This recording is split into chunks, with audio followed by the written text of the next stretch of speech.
महाराष्ट्र राज्यामध्ये बदलापूर, नाशिक, अकोल्यासह कोल्हापूर जिल्ह्यात महिला मुलींच्यावर झालेल्या लैंगिक अत्याचाराच्या निषेधार्थ कुरुंदवाड पालिका चौकात महाविकास आघाडीतर्फे ठिय्या मारून निदर्शनं करण्यात आली। आंदोलकांनी राज्य सरकारच्या विरोधात जोरदार घोषणाबाजी करत हल्लाबोल केला।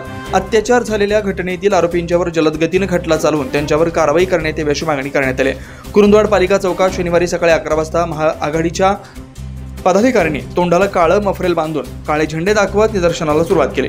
यावेळी बोलताना शिवसेना जिल्हाप्रमुख उगळे म्हणाले, या देशात राज्यात महिलांच्या बाबतीत असुरक्षितता निर्माण झाली, गृह खातं अपयशी ठरलंय। शाळा महाविद्यालयात महिलांच्या आचारसंहिता शिकवून स्वतःचं संरक्षण कसं करावं याचे धडे दिले जातात, मात्र या ठिकाणी महिला मुली असुरक्षित आहेत, त्यांना संरक्षण देणं गरजेचं आहे। येत्या 2 महिन्यात जनता या सरकारला त्यांची जागा दाखवून देईल असं सांगितलंय।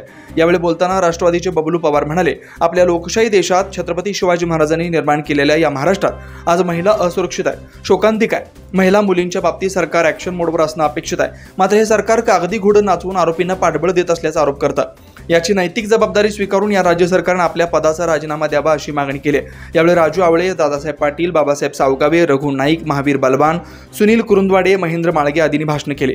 यावेळी तानाजी आलासे, नजीर मखमला, मिलिंद गोरे, जय कडाळे, गणेश गुरव, दयानंद मालवीकर, आप्पासाहेब गावडे, प्रफुल्ल पाटील, अर्शद बागवान, जहीर मोमीन, उदय साळुंखे, आप्पासाहेब भोसले, रामभाऊ माळी, अण्णाप्पा आवळे, हरुण म्हातापे, राजश्री मालवेकर, अरुंधती देशमाने आदी उपस्थित होते।